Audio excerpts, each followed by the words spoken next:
Right. Okay. So this was the reason why I thought having the YouTube channel and having a LinkedIn group would be really, really, really, really good. So from a vulnerability point of view, getting vulnerable Yeah. now. So one of the biggest challenges, or one of the things that I noticed over the past kind of 4 years since I've been on this journey, is that female coaches and female therapists tend to kind of gang together. That makes sense. Yeah. So a lot of my friends in this space are female.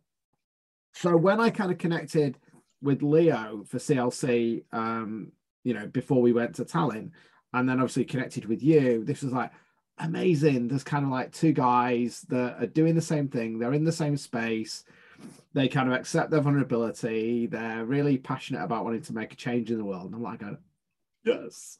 So for me, that was like the biggest thing. So after leaving Tallinn and after having such an immense time and that energy, I mean, that last session was off the chart, wasn't it? I think everybody was like crying and stuff like that. So I kind of landed, well, it was interesting. I'll tell a quick story. When I came through the airport, when I was getting on the plane at Tallinn, it was the fact that it started playing I've Got That Feeling by Justin Timberlake, whatever that song is, that we've been like dancing to all week. And I know a few people had heard that on their way home. And then there was the funny story that I won't go into on the plane. So when I landed, it was like, okay, I've got to keep this momentum up, got to keep this vibration up, because a bit like on your post, because you mentioned about that, it's quite lonely, isn't it? Yeah. And you might kind of feel you're not good enough, and how can I connect to people? So I'm kind of going, I've got to keep this my vibration has gone through the roof. I need to keep this high. So how can I do it? So I just thought it'd be really, really good to create a group, but instead of doing it on Facebook, because let's face it, Facebook is bad. Yeah, shit, innit? Let's face it. Yeah. And I'd never done a LinkedIn group. So I thought, well, if we did a LinkedIn group and then we could use the LinkedIn group, that if people were asking questions, we could then use YouTube maybe to look at some of those struggles and some of those conversations that need to happen. Yeah. So do you want to just share what you were saying about in that post? Because I think it was a great post about that vulnerability and stuff. Since the one I posted on Monday, right? Yeah. Yeah. It was interesting. I got back in my hotel room on Sunday evening, and I was tired. I gotta admit. I mean, bunch of full days, not a lot of sleep. So I came back in my room at about 9:30, and I just had a dinner with my assigned group. I was like, well, that took a lot of my energy, but I want to keep that energy high, and I couldn't. So there was this knot getting into my stomach, and I've noticed it over the past couple of years, actually. Every time I had a great experience, afterwards I had a knot in my stomach because I started to feel sorry for myself for not being part of that group anymore, not having an amazing life as that always. Yeah. And now I had that too. But as I've been on a journey of growth for myself, and as I have been on getting to know myself better, there also this time was another voice in my head, which said, just be grateful for the weekend that you just had. You have had meetings with amazing people. They taught you a lot. And if the universe wants you to be connected, you will stay connected. And if the universe has other plans for you, you had an amazing weekend with your friends. And no matter what, you made friends for a lifetime. Yeah, I agree, because there's those things, and there's, I can't remember what I said, I'm trying to think of the words, but it was like you have moments that will stay with you forever and moments that will just pass, and that's life, isn't it? That's how life goes, and we want to keep hold of those things. But what I found interesting, what you just said, was it was about that connection has gone, because everybody connected, didn't they? Even if we didn't speak to everybody, that was my biggest regret coming away from that, was that I had people messaging afterwards and people were saying, I didn't get a chance to speak to you, and I felt a little bit guilty, to be honest, because I Yeah. was really selfish on that weekend, because it was kind of, I'm going to go in and have fun, and I had no expectations of it, and it was just, I'm going to connect to who I need to connect to, Yeah. but I'm also going to spend some time kind of absorbing that. So I was talking to people, but I was just soaking it all in. Yeah. And exactly. And it was up beforehand, there were like 20 people that I wrote on. I literally, I made a list on my phone, like, I need to talk to this person, I need to talk to that person, I need to talk to that person. And in the end, it was the six of us all weekend, Yeah. or the five of us, and then Valeria came. Yeah. And it was so weird because I never had that experience before where people actually wanted to connect with me. I know, right? So on the second day, on Sunday morning, when we had that little break in between, I came up the stairs because I left a little early. Yeah. And it was almost like people were waiting in line to say good morning to me. Yeah. I never had that before. No, and you know what? I agree with you. It was the most random thing throughout the whole of the weekend. Yeah. People coming up and going, "Oh, hi Marcus, how are you? Really wanted to connect with you." And I'm like going, "Okay, great, hi." And it's like, What's your who name? are you? I feel like a little bit guilty here that I don't know who you are, but you've obviously seen me on CLC, you've seen me in the pods, they're just like, I really like what you said. I like the thing that you said to Ajit. And for me, that's the first time that I've kind of had anybody coming up to me going this, that, and that, and asking my advice, even though obviously I coach and I do therapy, but it was so intense. Yeah. And it was kind of like, I reframed it was intense, and I didn't feel that I served enough people and speak to people, but just went, okay, let's be grateful. Like you just said, you know what, people noticed me, people heard what I said it from my heart, and it just, I made some great connections, and it was like, I want to be here for another week just so I can kind of have those conversations, see where people is. And it didn't come from a place of coaching service, it just came from a place of connection, right? Yeah, exactly. So when I then to go back a little bit to the story that I was telling, which was so funny, on Monday morning I couldn't get a bite through my throat. I couldn't eat. I had one sandwich for breakfast. I paid €8 for one sandwich. Yeah. Okay, but then I was sitting on at a bar having some coffee, and I had some time because I had to be at the airport at noon, and I was texting with a friend, and I asked like, "Hey, you guys up for a coffee?" Because I knew they were staying for Mind Valley University. And yeah, we're registering now. Come to the Kulturi, and we'll meet you there for coffee. And instantly, that knot in my stomach gone. Yeah. And I was so freaking hungry. Do you know what? I think it's worth just mentioning that knot in your stomach. Yeah. And I will tell a story, because I've had that knot for about 12 months. And that went when I spoke to, Jason Goldberg, and he was talking about various different things. And I spoke to Jason on the Saturday evening, and said thank you to him, because there was that knot had been a question in my stomach, and I hadn't been able to get rid of it for probably 12 months. And just his talk just completely moved that. And then when I was on the plane, I had this experience of where this ball of energy came into my body, and I started seeing all these faces of like women with big brown eyes, and it was like I was nearly crying. And that last 24 hours, oh my God, the amount of energy that shifted came in, and it was as though like 12 months of preparation had led to that flight home. Wow. And that was the thing that I just sat with that over the 24 hours and went, I've got to do something with this. Yeah. Something special. I think everybody who kind of will be watching this that went to Tallinn will I think everybody will say that the energy was, if you could bottle that, we could probably cure all the world's problems, right? It was something. I mean, I've been to stuff like that before, but there was something not quite really like that. special. Yeah. It was as though everybody, it was just pure love, wasn't it? Nobody had any bad thing to say. Everybody connected to who they needed to connect to, but everybody had their own moments. And it was absolutely awesome. So that's why I wanted to carry that connection on. Yeah. Doing what we're doing. And and in the LinkedIn group. So here's one of my challenges.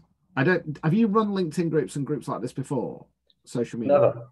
Okay, so this is one of the challenges, and this is why I need your help.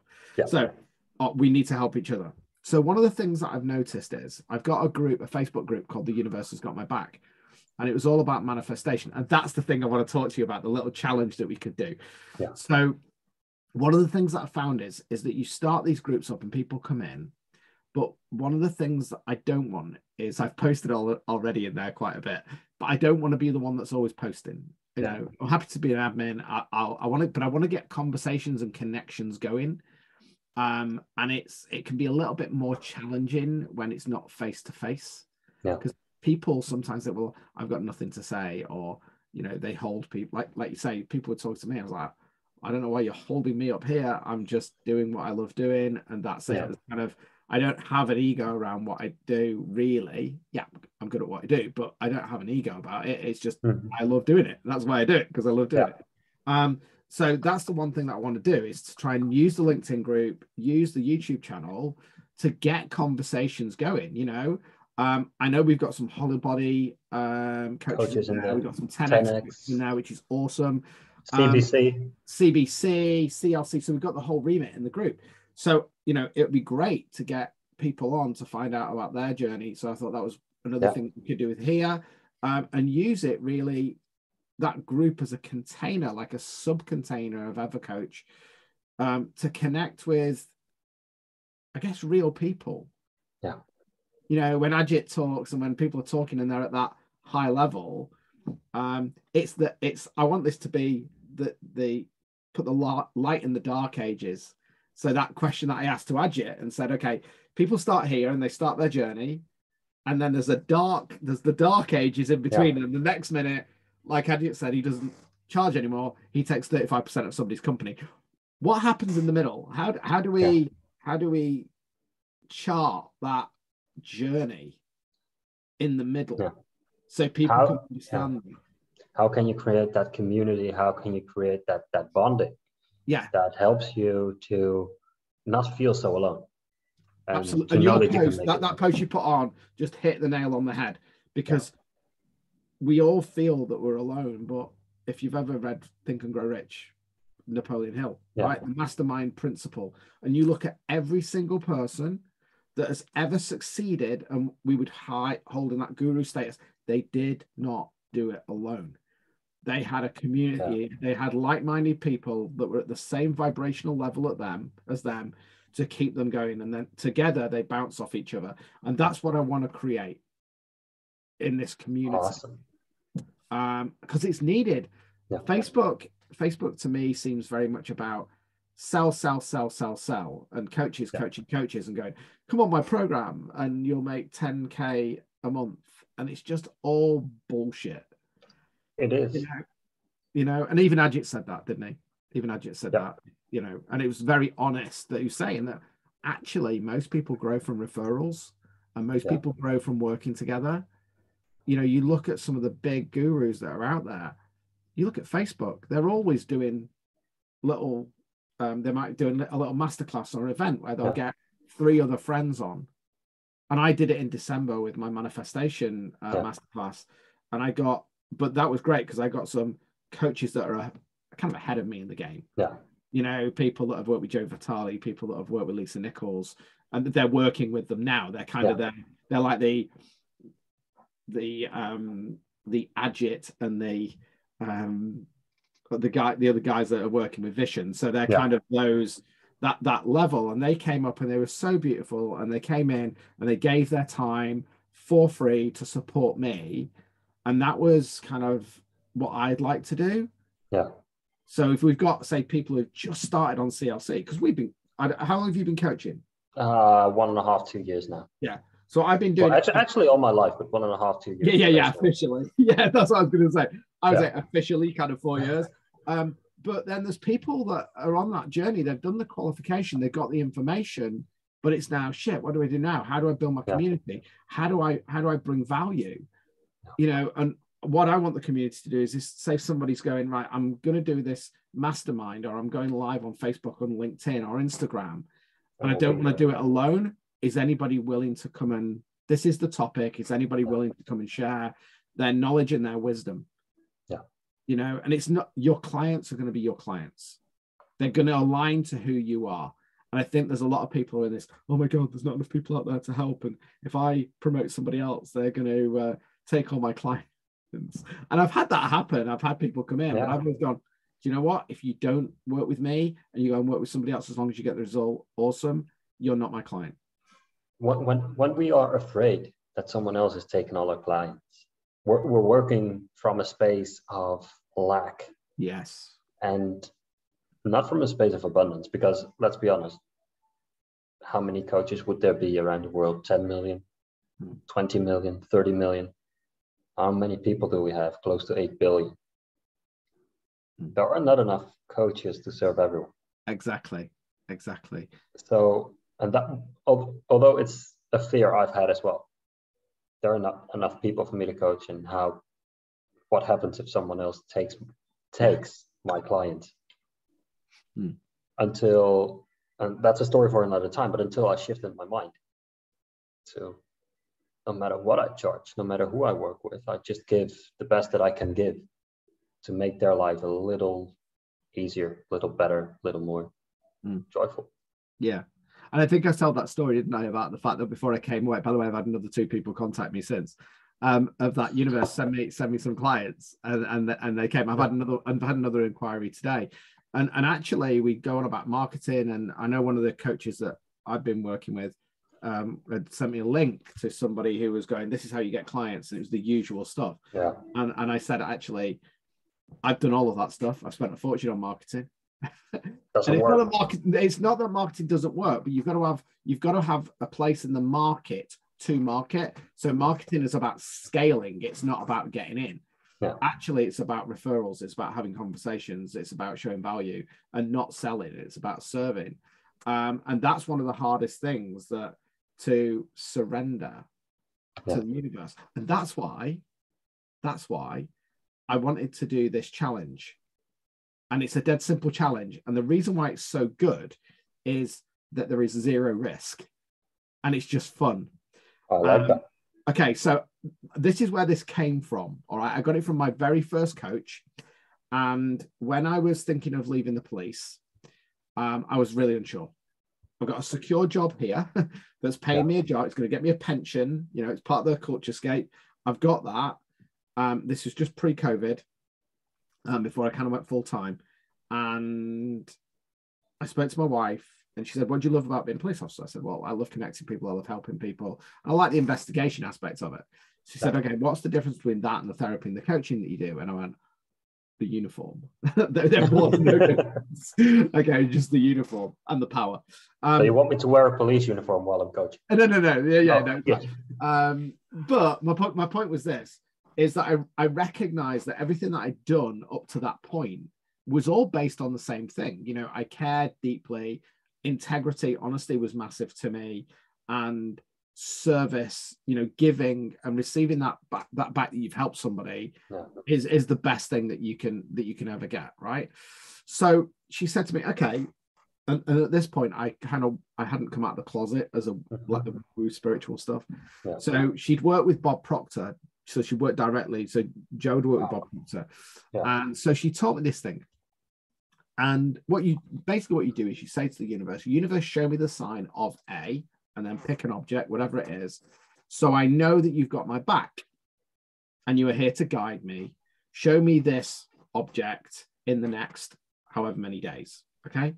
Yeah. Now, what's funny is I was having this conversation on CLC, and I can't remember who it was who I was having the conversation with. His name's just, I was telling him this, and he was a bit skeptical, and he chose a gray elephant. Okay. And I don't know how long, it was literally either hours, 24 hours. He was having a conversation with Sid, Coach Sid. And when he looked back on the picture that he'd had with Sid was wearing an orange top, and it had a gray elephant as the logo. It was so crazy. He was like, ah! So it's not that you'll see like a big grey, you'll be walking down the street and a real big grey elephant. It could be anything. It could be on a t-shirt. It could be on the TV. It could be anything like that. And it comes down to that principle of going, when you focus on something that you want and you believe it's going to happen, it will manifest. Yeah. So as Bob Proctor says, if you can hold it in your head, you can hold it in your hand. Now, the problem is when it comes to manifestation is that most people go, I want £1 million.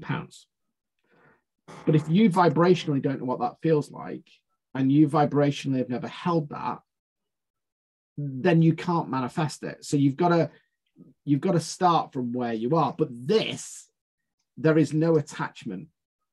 And there's kind of 4 rules that go with it. So the first is ask and it'll be given. The second is appreciate it'll happen when you're ready.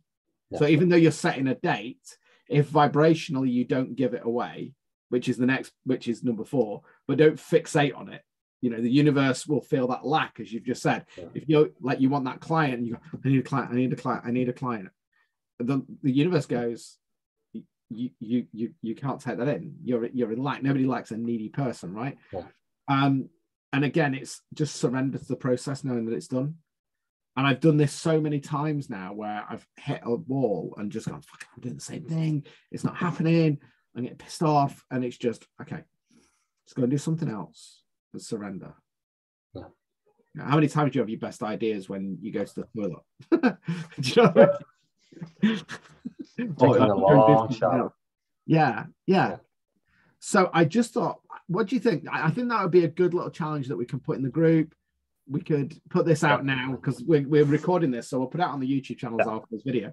And I just thought it'd be really good just to see if people can set that intention.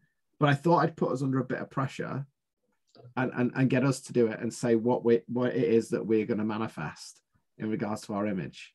All right. Well, before I do, when you were speaking, the word that popped in my head was vibration. Yeah. I said popped in my head. It's actually a realization, because I've had that so many times that I walked into a wall, So that neediness and that coming from lack. And now I was like, maybe I just need to raise my own vibration first before I set an intention. Yeah, because it doesn't come. So this is the bit that's missing when we talk about law of attraction, right? So we look at the manifestation. So people will go, I am enough, I am amazing, I'm attracting all the things into my life. And that's hitting the 1 to 5% of your conscious mind. Yeah. If you don't feel it here, this is high. And if anybody, just a warning, if anybody ever says to me, you need to change your mindset, that's probably one of the biggest ways in which I will punch you in the face, because it is nothing to do with mindset. It's to do with heart set. Yep. You have to have an absolute belief in yourself. So like you were saying, that you go into a situation and you might feel uncomfortable, but you've got to believe that I am enough here right now with all my mistakes. What was it? Flawsome? Flawed and awesome. So be flawed and awesome. And as soon as you do that and vibrationally, you know, it's fine.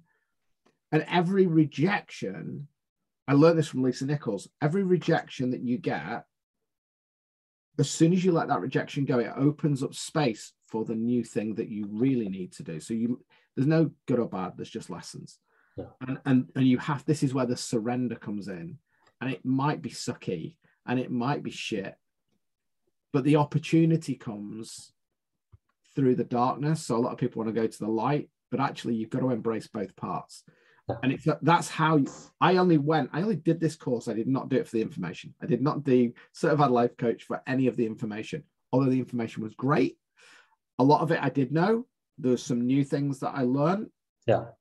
I literally did it for connecting with like-minded souls that were on that same journey, that probably felt that they weren't good enough, but they knew that they needed to do this. There was no logic to it, but they needed to do it. And then obviously when they opened up the fact of going to Tallinn, I actually used this method. I used this method to say, shall I go to Tallinn? Because there was something vibrationally inside me that was going, there was that lack. Can I afford the flights? Can I afford this? Should I need to do it? And I just went inside and went, feel into it. And I went, I've got to do it. Yeah. I don't know why. Yeah, exactly. It was so funny because I had the same. although I had this very strong feeling inside that I needed to go, I was doubting it for weeks. And then I decided that I wanted to go.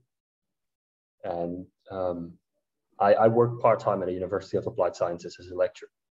And my hotel costed for 3 nights around 150, 200 euros, something like that. Yeah. And the moment that I decided to go and I booked my flight, I got my paycheck and I got a 150 euro bonus. Well, thank you, universe. Yeah. So then I was like, okay, I made the right decision. And looking back at it, I would never have wanted to miss this. No. So exercise and challenge. Okay. Yeah.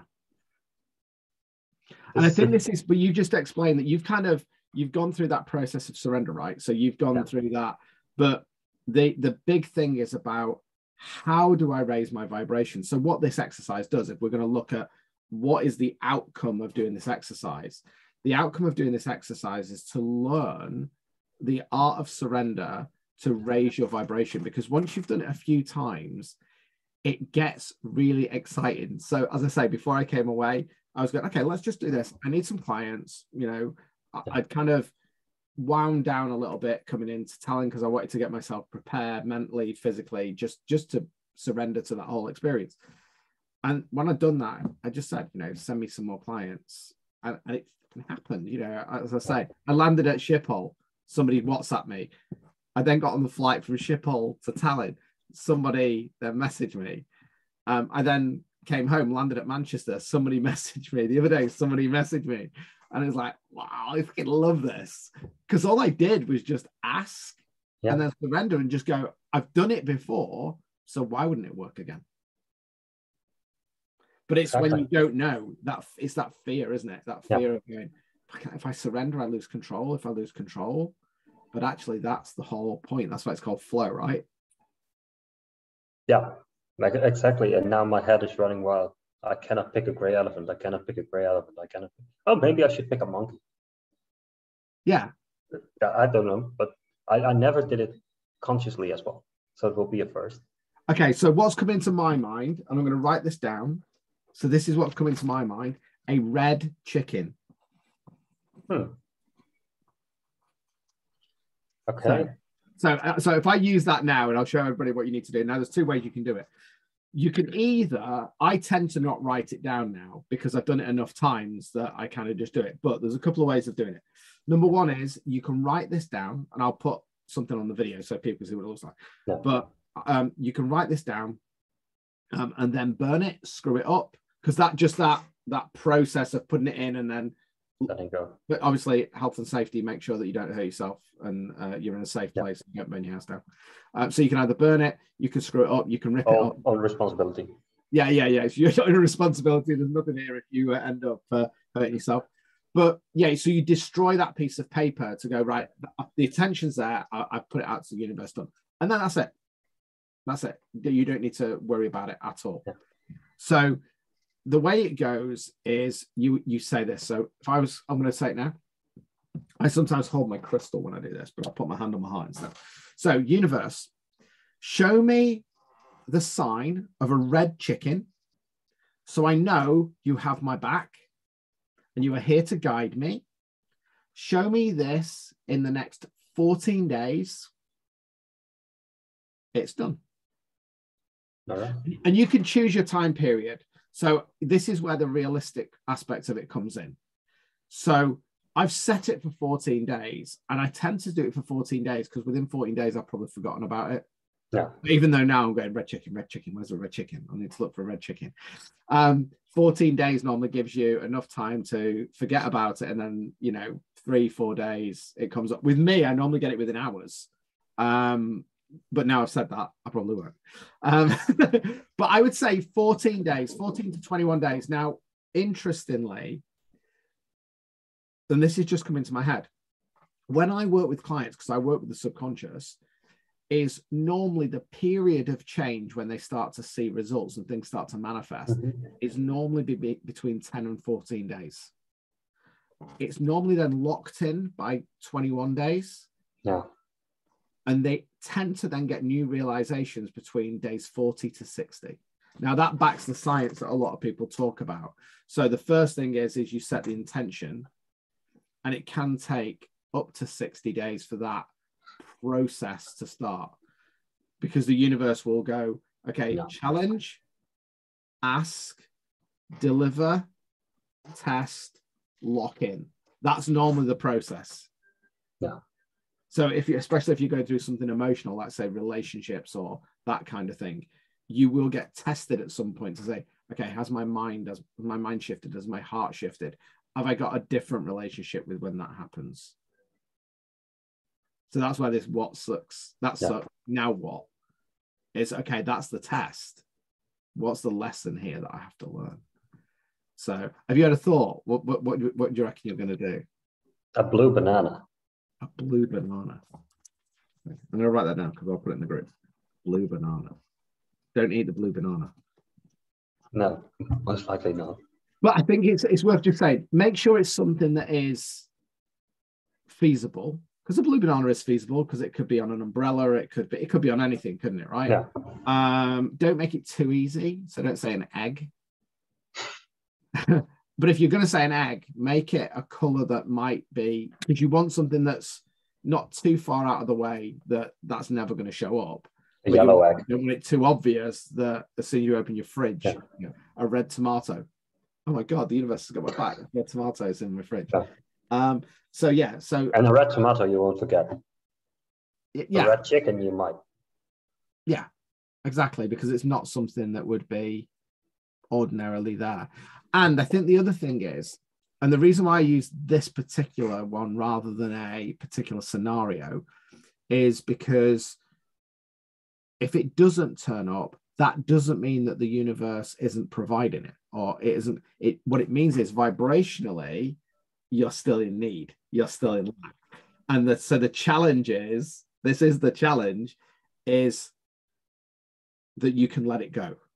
That's actually the challenge. That's probably the most difficult bit, is to just surrender it. Yeah, that is the difficult bit. But but the thing is, you don't win and you win. You don't win or you don't lose. There's no risk to this little challenge. It's not as though it's a monetary thing or it's a relationship thing. It's just a bit of fun. Yeah. So what I do now is I say. So you say. So I tell you what. Let me type. I'll type it in the chat now. Okay. So universe, show me the sign of a ... Yeah. So I know you have my back and you are here to guide me. Show me this in the next ... days. So, and I would say the days bit, go instinctively, listen to your body and go, okay, realistically, how many days? And the first number that comes into your head is normally the right number. So kind of go with your heart. Have you got that? Can you see that? Yeah. Okay. All right. So, hand on my heart. Universe, show me the sign of a blue banana, so I know you have my back and you are here to guide me. Show me this in the next 7 days. Yeah. And then just say, this is done. This is done. Thank you.